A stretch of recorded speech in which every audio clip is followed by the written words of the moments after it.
की अलामत इसके अंदर। मर्द तो अक्सर घमंडी होते हैं। इसका एग्जाम्पल बताऊं, 100 किलोमीटर से सफर करके आएगा, घर में आके बीवी से कहेगा एक गिलास पानी लाओ। अरे भाई अब 4 कदम दूर पानी है, पी लेते हैं। कि नहीं नहीं, मेरी दादागिरी जहां चलेगी चलाऊंगा जरूर, जहां चलती है चलाता। हुजूर ने फरमाया तुम में बेहतर वो है जो अपनी बीवी के लिए बेहतर। सुभान अल्लाह, सुभान अल्लाह, वाह वाह, है ना। अब ये 5 आदमियों को आवाज देने की क्या जरूरत थी। अब उस औरत ने कहा तो वो गुस्से में आ गया, समझा मेरी इंसल्ट हो, ए तू मुझे समझाएगी, भाग यहां से, डांट दिया उसको। मगर अल्लाह वाली है, नेक है, उसकी बेइज्जती नहीं हुई जैसे हमारी हो जाती। घमंडियों की बहुत जल्दी बेइज्जती होती है।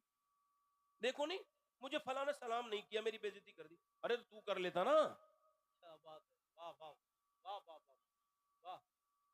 कुछ ये दामाद लोग, इनकी तो शायद इज्जत नाक पे ही रखी रहती है। ये शादी में जाके इनकी तो बेइज्जती ना हो, ऐसी कोई बराती नहीं गुजरी। बस कोई खाना खाने नहीं बैठा था, इनको कोई देख ना पाया, बस वो आग लग गई।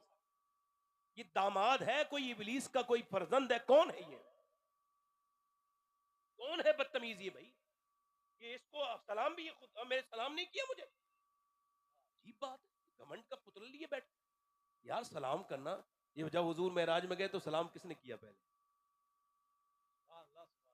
किसने कहा सलाम? मेरे रब ने कहा ना, मेरे महबूब। जोर से बोलो जरा। हुजूर ने अपने हर सहाबी को सलाम किया। सुभान अल्लाह, सलाम करना सुन्नत है। हुजूर फरमाते हैं कि जो सलाम करता है वो तकब्बुर से बरी हो गया। सुभान अल्लाह, सुभान। अब उसने कहा कि तू मुझे नमाज के लिए सिखाएगी, भाग यहां से। अल्लाह वाली थी, बदली नहीं। वो दूसरे दिन भी आई दूध लेकर, पाँव भी याद आ रहे थे दबाने वाले।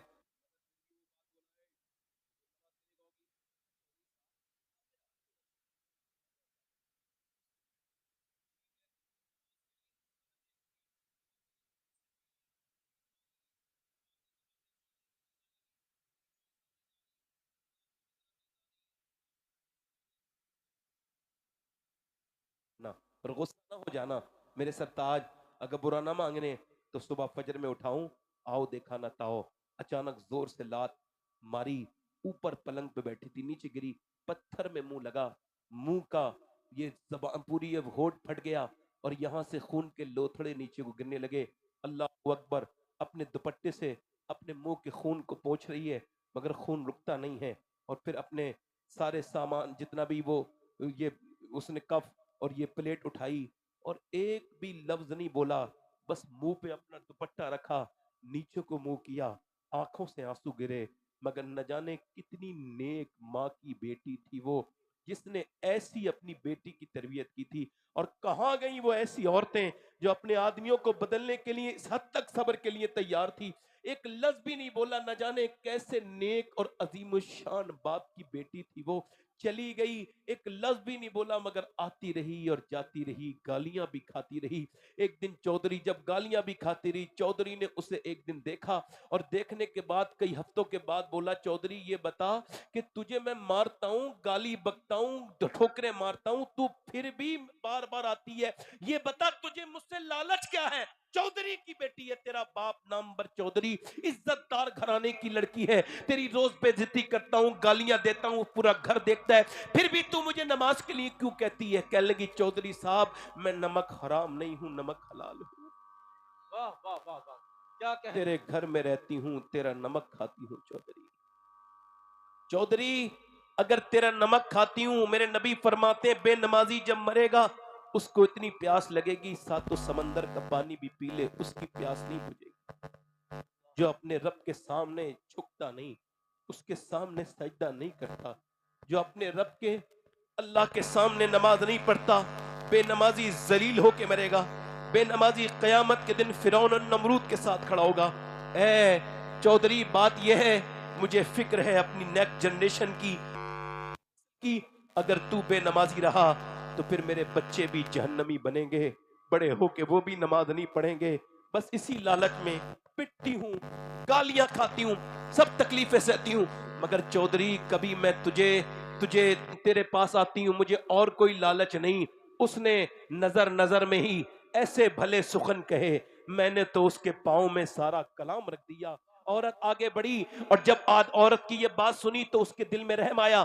चौधरी बोला, तू सुबह मुझे नहीं उठाएगी बल्कि मैं तुझे सुबह को उठा दूंगा। सुभान अल्लाह, चौधरी ने सुभान औरत को उठाया और जब फजर में दोनों सजदे में गए तो औरत ने जरा अपने सजदे का फायदा उठाना चाहा और अपनी जो उसकी उसकी जो दुआ है ना, उस हथियार का इस्तेमाल किया। सजदे में जाके बोली, ए बेपना ताकतों वाले, मेरी कोई हैसियत थोड़ी है, मैं तो बड़ी कमजोर तेरी बंदी, तू बेपना ताकतों वाला है मालिक, तू दिलों को बदलने वाला है। तुझे पता है कि ये तेरी बंदी कितनी पिटी है, कितनी मारे, कितनी गालियां और कितनी लातें बर्दाश्त की हैं। तब मेरे आदमी ने सर तेरे सामने झुकाया है। मालिक, इसे यहां तक लाना ये मेरा काम था, इस पे अपना फजल करना ये तेरा काम है। मालिक, मेरे आदमी को कबूल कर ले। अल्लाह का ऐसा फजल हुआ कि चौधरी के दिल को अल्लाह ने बदला और फिर तहज्जुद तक की नमाज कज़ा नहीं हुई। अपनी हवेली में बहुत आलीशान मस्जिद, हवेली से बड़ी बनाई, 100 नौकर नमाजी हो गए, बीबियां बच्चे सब नमाजी। इलाके में जिधर चौधरी गया नमाजी, उसने हर हर हर इलाके में, हर गांव में एक मस्जिद बनवाई। और जब इन दोनों के दरमियान में बच्चा पैदा हुआ, एक औरत ने पूरे इलाके में नमाज की लहर दौड़ा दी। जब बच्चा पैदा हुआ तो कोई आम बच्चा नहीं था, बल्कि बकौले हुजूर मुफ्ती आजम हिंद अपने वक्त का कुतुबुल अख्ताब सुल्तान मोहम्मद बाहू था, जिसने कहा था तस्बीह फिरी पर दिल नहीं फिरिया, की लेना तस्बीह फड़ के हूँ, इल्म पढ़ा पर अदब न सिखिया, की लेना इल्म नु फड़ के हूँ। जब माँ बाप पंजाब में नमाज पढ़ते हैं तो बेटा सुल्तान मोहम्मद बाहू बन के पैदा होता है। जब माँ बाप नमाज पढ़ते हैं बरेली में तो बेटा इमाम अहमद रजा बरेलवी आला हजरत बनता है। जब माँ बाप नमाज पढ़ते हैं ईरान में तो बेटा मखदूम अशरफ जहांगीर समनानी बनता है। जब माँ बाप नमाज पढ़ते हैं कलियर वाले के तो बेटा अलाउद्दीन मखदूम साबिर बनता है। जब माँ बाप नमाज पढ़ते हैं महबूब इलाही के तो बेटा निजामुद्दीन महबूब इलाही बनता है। जब माँ बाप नमाज पढ़ते हैं मईनुद्दीन चिश्ती के तो बेटा गरीब नवाज हिंदल वली बनता है। जब माँ बाप नमाज पढ़ते हैं कुतुबुद्दीन बख्तियार काकी के तो बेटा कुतुबुद्दीन बनता है। माँ बाप जब नमाज पढ़ते हैं अब्दुल कादर जिलानी के तो बेटा गौसे आजम बनता है। जब माँ बाप नमाज पढ़ते हैं तो फिर बेटा कंबल पोश बनता है। जब माँ बाप नमाज पढ़ते हैं मदीने में तो फिर बेटा हुसैन करबला में सर रखता है और कहता है मेरी माँ आप जब रात को सजदा करती थी सुबह को सर उठा भी लेती थी, हुसैन जब सर सजदे में रखेगा तो रखेगा करबला में उठाएगा कयामत। नारे तकबीर, नारे रिसालत, अजमत इमाम हुसैन, मसलके आला हजरत।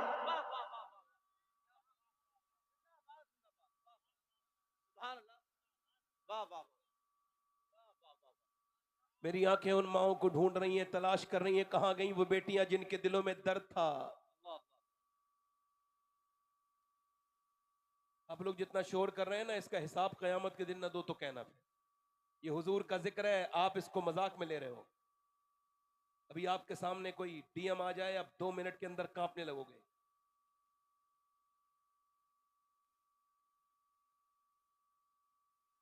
हम सब मोमिन हैं, मुसलमान हैं नहीं। बस ऐसी महफिलें कभी कभी मिलती हैं, ध्यान से सुन लो। बार बार डिस्टर्ब करने का कोई मतलब नहीं है मेरे भाई। मैं अर्ज कर रहा था आपसे, मेरी आंखें उन बहनों को अपनी ढूंढ रही हैं, तलाश कर रही हैं।